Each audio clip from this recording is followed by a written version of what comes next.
Aero-TV's live coverage of EAA AirVenture 2011 is brought to you in part by the following sponsors.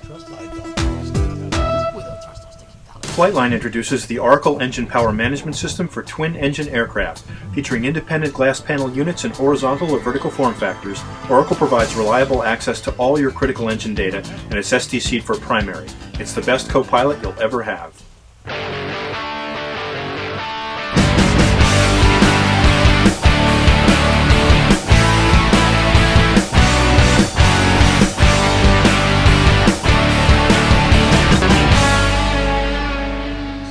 ASPEN Avionics Evolution Synthetic Vision is the most versatile, flexible, affordable synthetic vision on the market. Advanced features include high-resolution terrain rendering, precision flight path marker symbology, predictive caution and warning messages for terrain and obstacles, and easy-to-see 3D traffic targets. User-configurable layouts allow you to put the information where you want, on the PFD, on the MFD, or both. Choose the Evolution layout that works best for you. ASPEN Avionics, a new way to look at avionics. Welcome to our Wednesday wrap-up of the latest news from AirVenture 2011. I'm Tom Patton, and I'm here with my colleague, Paul Plack. The rains finally came to Oshkosh today, and the day dawned gray with promising on and off showers throughout the day. But the less than perfect weather didn't dampen the spirits of those who came to Wittman Field at midweek, and the attendance was robust, if not record-breaking. The indoor exhibits were more crowded than usual, as you might expect, but there were still plenty of folks walking the grounds. The weather broke in time for the afternoon air show, though a few sprinkles fell as the performance went on. Not a washout by any means, but also not the brilliant blue skies they've had for the past couple of days. It was, after all, Navy Day at AirVenture, so perhaps the rain was kind of appropriate. Certainly it's not unusual for there to be some rain during Air Show week at Oshkosh. And as people are fond of saying in most parts of the country, if you don't like the weather, then wait 15 minutes and it'll change. Well, it was more like 15 hours for today's rains to push through the area. The Weather Service says the balance of the week should be pretty nice. Hilton Software gave us an update today on its popular WingX app for the Apple iPad. WingX Pro offers moving maps with seamless sectionals, IFR enroute charts, approach charts, TFRs, TAFs, NexRad, Metars, Pireps, and Airmets on a basic subscription. Geo-referenced approach charts, a synthetic vision database, and the fuel database each require an additional fee. The system operates about 7 to 8 hours on full brightness with the synthetic vision running. If you choose not to purchase the AHARs, you can still use the synthetic vision. It just won't have a gyro in it. You can even print out your approach charts in flight if you have a printer in your aircraft. WingX Pro is also easy to use. Just turn it on, designate your destination, and WingX rubber bands the route on the screen and assigns everything you'll need to that route. As you're flying, tap the buttons to quickly review or acquire the info you need. The basic app from the Apple Store is 99 cents. The basic subscription is $99. iPad sold separately. Author, CFI, and ATP Julie Filucci was joined by former Cessna CEO Jack Pelton on a rainy Wednesday morning at AirVenture to sign some books. Copies of her new book, Together We Fly, Voices of the DC-3. Pelton wrote the foreword for the book. The book now tells the story of one of the history's iconic airplanes from the point of view of the people who flew them. Filucci said moving up to the DC-3 was intimidating at first because of its size and horsepower of the engines, and it's a tail dragger. But once you get over that mentally, it's just a big airplane, she said, so it's both challenging and not as hard as you think. Filucci acknowledges that getting women into aviation can be a challenge. There are some sociological reasons behind it, especially if you look at how traditionally people get into aviation. It's a big mechanical object and women aren't typically thrown into those solutions. But what I've found is that once somebody gets past those barriers, or just doesn't have them for whatever reason, there are a lot of strengths that women can bring to aviation, and that should help us expand it out. The Tom Wathen Foundation is concerned about the future of aviation and came to AirVenture to announce 3 new initiatives in its mission to improve education through aviation. Tom Wathen saved the historic Flabob Airport in Riverside, California, and established the Flabob Aviation Academy, an aviation high school located at the airport, also home to EAA Chapter 1. The new education initiatives discussed today include the formation of a flexible A&P training and certification program for returning veterans, the creation of a virtual aviation education community through an online forum, and an alliance with a globally recognized operator of charter schools, Big Picture Learning, interested in bringing an aviation program to all of its roughly 100 schools. The A&P program will also be made available to high school students with FAA certification provided through an alliance with a local community college. Alliances with university engineering programs are also anticipated. Well, leaders from 7 aviation industry organizations sat together at the EAA Welcome Center this afternoon and discussed critical concerns at the federal and state legislative fronts that cumulatively present some of the greatest challenges and threats that the aviation industry has ever faced. They expressed consensus that while each organization has a different agenda, the aviation industry is clearly under attack, and that an aggressive and unified front is critical in protecting the freedoms and rights of our industry. Now, each leader outlined pending actions and legislation that have arisen during the past 4 months, stemming from the deficit crisis that Congress is attempting to resolve and knee-jerk responses from elected officials. Hightower urged attendees at AirVenture to attend the Meet the Administrator session, which is scheduled for tomorrow at 11:30 in the morning. It's going to be held at the Honda Pavilion. In addition to the FAA Administrator, DOT Secretary Ray LaHood is expected to attend. Dare Cicada is celebrating its historic 100th anniversary with several notable exhibits at AirVenture. The company known today as Dare Cicada is descended from the aeroplane Morane-Saulnier Company, founded in 1911. Part of the celebration is the presentation of a replica of the Morane-Saulnier Type L, an iconic design representative of those early years. The 1913 Type L began with the modification of a standard production two-seater, but the wings were moved from mid-fuselage to a high mount above the fuselage in order to offer better visibility for the pilot and passengers. The high-wing monoplane was soon nicknamed the Morane Parasol, and that term became almost a generic name for high-wing designs. When World War I started, more than 60 Type Ls were built for reconnaissance duty. As one of the fastest aircraft used by Allied forces, it's not surprising the Type L became one of the first dedicated fighter aircraft in the spring of 1915. By the next year, the Type L was replaced in frontline service but continued to see duty as a trainer. Type L, afterwards, the Morane-Saulnier developed a family of Parasol training aircraft, and they sold a total of 5,000 of all the types combined.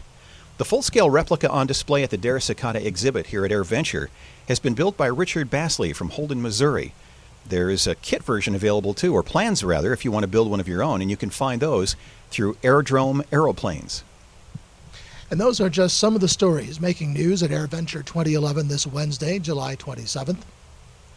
When we come back, Paul Plack will chat with Kestrel Aircraft's Adrian Norris. Live from Wittman Field, this is Aero-TV.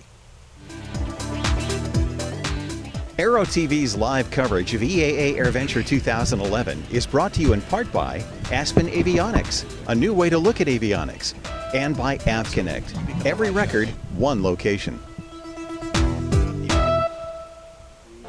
Concorde Platinum Series batteries are available for all aircraft and offer extra cranking power, resulting in less draw on the battery per cycle for longer life.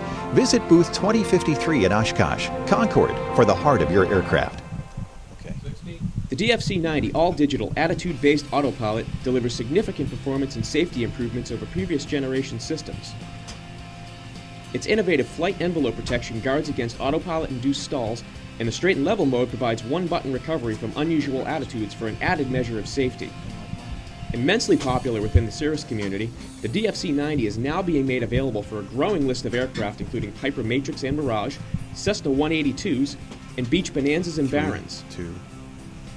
Fly with confidence. Fly with DFC-90. 30 seconds. ANN's exciting Oshkosh 2011 coverage of the LSA and sport plane movement is made possible through a generous grant from Icon Aircraft. Setting a new standard for light sport aircraft, Icon designs and manufactures the innovative Icon A5 amphibious sport plane.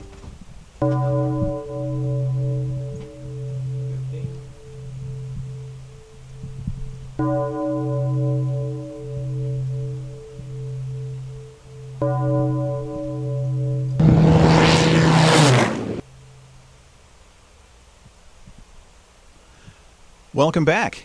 We're here with Adrian Norris of, let me get this right, Kestrel Aircraft. This year, Kestrel Aircraft, yes. Celebrating our first anniversary this year, and Very pleased to be here. Okay, now, it's interesting to talk to you, Adrian, about the Kestrel because you go back farther with this project than almost anybody else with the company. I remember we had the chance to talk to you at AOPA Summit 2009 about the Kestrel, and I remember you kind of hands behind the back, feet shuffling on some of the questions because there were obviously things you couldn't tell us at the time. But you were I don't know, we never did find a title, of Farnborough Aircraft back when that company was initiating the development of the Kestrel. And you referred at that time to plans in the future to find a partner to put it into production. We had no idea you were talking about Alan Klapmeyer at that time, but neat things have happened. In telling us this story, let's start out with what the Kestrel was to be in the beginning, and then we'll move into how the vision has changed a little bit. The Kestrel has a much longer history than my involvement. I've been working with the company since with Farnborough Aircraft, the predecessor to Kestrel, since 2008. But our history goes back to 1998, when the company Farnborough Aircraft was founded by Richard Noble, who was a very well-known character in England who broke the land speed record and then broke his own speed record again with the supersonic car. And Richard was very keen to take advantage of what he saw as a new air taxi market, which was ripe for development. And he had a vision of a small 6 to 8 seat turboprop aircraft, high speed, short field landing performance, able to get in and out of grass runways, which most of them are in some parts of Europe.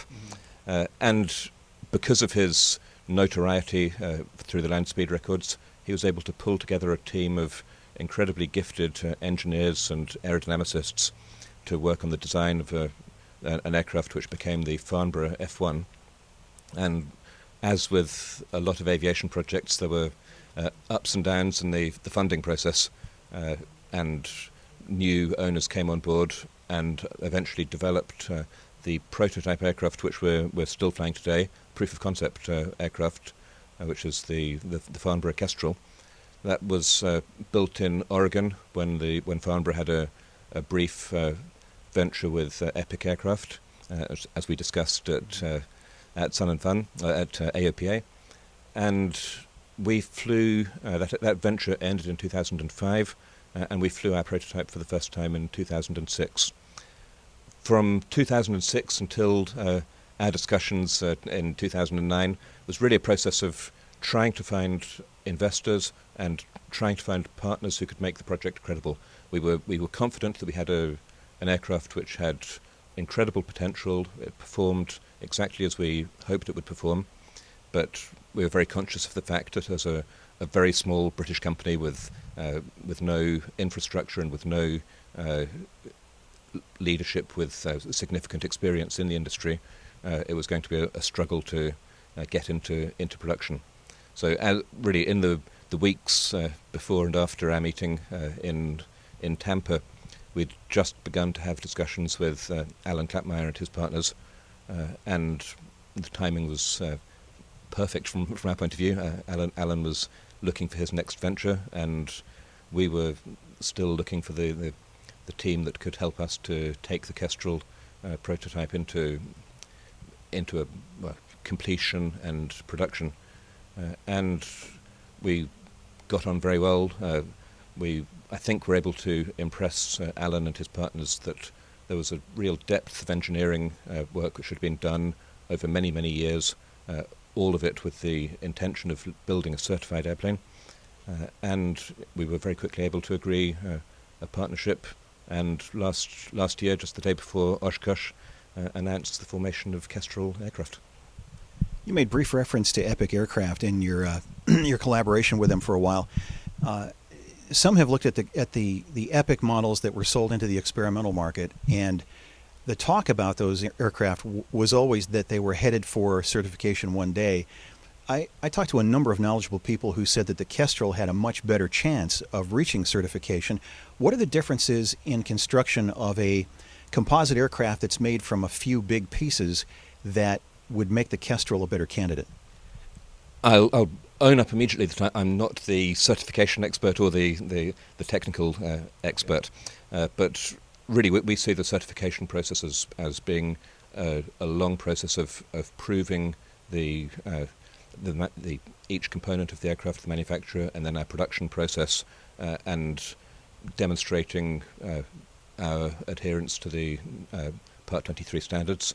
So it's, rather than anything intrinsic in the design, it has to obviously be designed to meet those standards, and then go through the long and laborious process of proving it and demonstrating that we're able to comply with the certification standards. Let's talk about where the aircraft fits into the marketplace, because at the time it was starting to come out and get noticed, the very light jet movement was getting underway. This offers some interesting advantages over a light jet. And talk a little bit about who would buy this aircraft and what the mission would be. Well, that was really one of the things that we were conscious of in the Farnborough aircraft days. That the very light jets had some attractive features, but we felt that the single-engine turboprop, with its ability to carry a large load out of a short field and then to cruise at speeds which are pretty comparable to the light jets, had a lot more attraction for many users. So we see our potential clients as individual owners who are stepping out of piston-engined aircraft or small turboprops. Could be people who've been flying the cabin class twins, which are really, there's been nothing to replace aircraft of that size for many years, and Cessna 400 series, people love the space that they offer, so we think that there'll be a lot of buyers who want the space that we can offer, which is very comparable and larger. And then corporations that are using a light jet today, if they don't have the requirement for two engines and are able to operate commercially with a single engine the way we can in the United States, then I think it presents a very compelling argument for them for an aircraft that can provide fast and economical and very comfortable transport for distances up to 1,300 miles or so. Well, there must be a good sales point to that, because obviously Alan Klapmeyer was looking to do a jet project when he discovered you guys. So tell me about that day at Farnborough Aircraft. Well, that might have been in a very small office, actually, at the time the announcement came. But you've been looking for financing and expertise to take it forward, and you hear that the guy who launched the #1 selling piston aircraft in the world is going to be helping you. How did you feel about not only your plans to bring the plane to production on that day, but also the plans to get it financed? They had to be looking up. They started getting a little bit better. I mean, I don't want to give them too much credit, but they did improve. Obviously it was a tremendously exciting for us when we began the discussions with Alan, and when he was clearly interested in the project. We took him to Florida, and he flew the aircraft in February of 2010, and was immediately, as soon as he landed, he was finding things that could be improved and how he could turn this aircraft into really a much more compelling argument. We had meetings with Alan and his partners, Ed Underwood, and very, very quickly agreed. We just felt that these were people that we could work with, and it was very easy to form a trusting relationship between the British team, Anthony Galley and myself, and Alan and his partners. So it was there was no one moment when we felt, eureka, we've done the deal, we've got Alan Klapmeyer on board. It was just a progress of getting to know each other, becoming increasingly comfortable, and knowing that we knew with Alan that we'd found the person that could take the aircraft to where we wanted it to be. And I think Alan and his team very quickly became comfortable with the work that had been done with the aircraft, and felt that we were a team that they could work with. All right. Well, let's close by getting the latest projections on when we might see this on the ramp with a price tag on it. Well, already we're here with the mock-up of the cabin of the production aircraft, which is significantly larger than the proof of concept airplane that we've been flying since 2006. We're here with our engine. So last Friday we announced the selection of the Honeywell TPE 331-14, and we're delighted, really excited about working with Honeywell.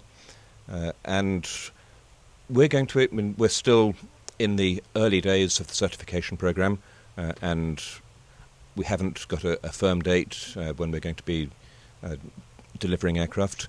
But our assumption is, if things go to plan, we're in about 3 years still to deliver certain customer aircraft, and we're still looking at a price point under $3 million. We're, in today's money, if inflation doesn't go too crazy in the next few years, we're hoping for about $2.8 million.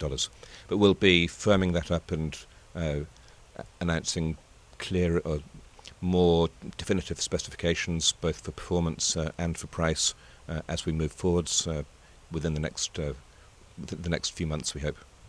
Well, Adrian, it's one of the neatest looking projects. It looks different from anything else we've seen. It's fun to follow the progress of it, and we wish you all the best success, and we look forward to talking to you again multiple times in the future as the remaining steps are taken. Thank you. Adrian Norris of Farnborough Aircraft has been my guest, and in a moment I'll be rejoined by Tom Patton, and we'll wrap up this day at AirVenture 2011. Aero-TV's live coverage of EAA AirVenture 2011 is brought to you in part by Avidyne, Flying Made Simple, and Concorde Battery, the heart of your aircraft.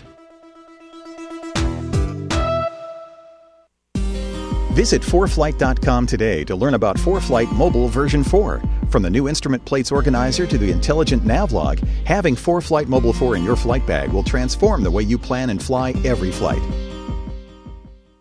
Aspen Avionics Evolution Synthetic Vision is the most versatile, flexible, affordable synthetic vision on the market. User configurable layouts allow you to put the information you want on the PFD, MFD, or both. Aspen Avionics, a new way to look at avionics.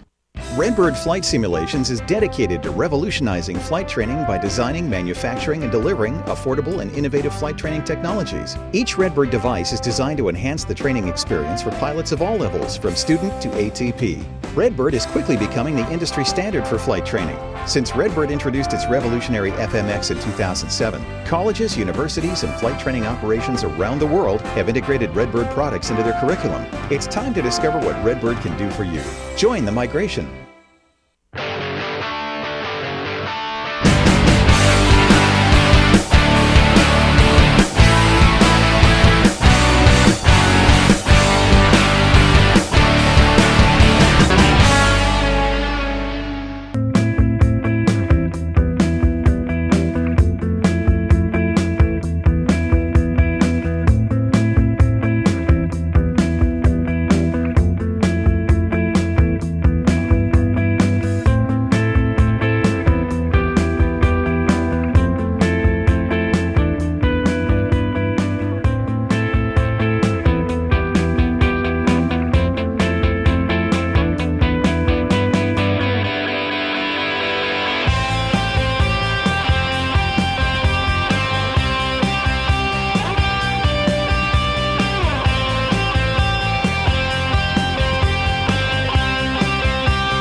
Well, as we told you at the top of the show, it was a pretty sloppy, rainy day here at Oshkosh today, but if you're headed out tomorrow, the weather promises to be better with some sunshine and a 40% chance of a few thunderstorms.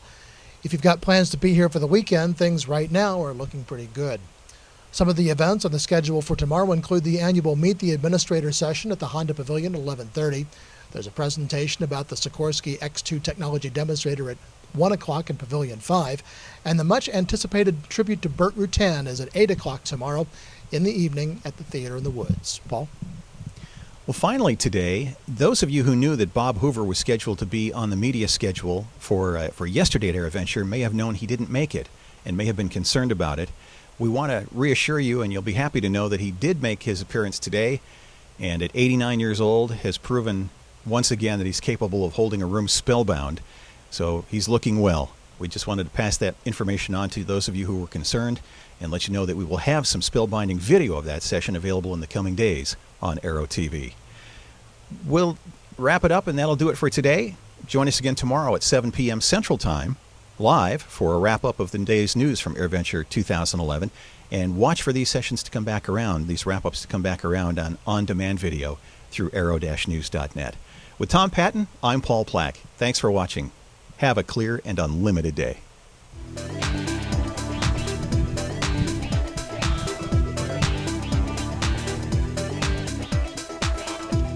Aero-TV's live coverage of EAA AirVenture 2011 is brought to you in part by the following sponsors. Flightline Systems introduces the Oracle Engine Power Management System, featuring a revolutionary glass panel display that mimics your analog gauges. Oracle provides intuitive access to all your critical engine data at a glance, and it's STC'd for primary operation. Oracle is also available for twin-engine aircraft, featuring independent glass panel units in horizontal or vertical form factors. I've got a New few this more year are versions for fixed-wing, turbine, and rotary-wing aircraft with a variety of display options. Oracle is the best co-pilot you'll ever have.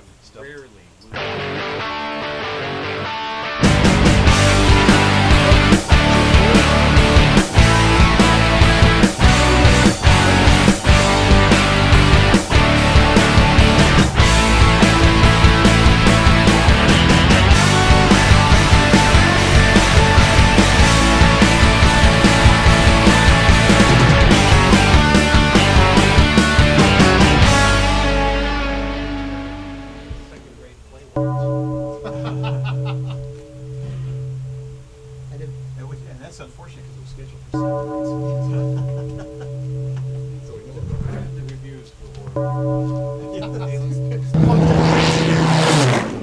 second night they had to have chicken wire. Avidyne sets a new standard for simplicity and safety with our all-new panel-mounted avionics stack.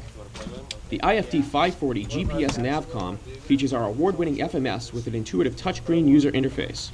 Plus, it's a slide-in replacement for 530 series navigators, which reduces installation costs. The AMX 240 is our new audio panel with intercom and Bluetooth music interface.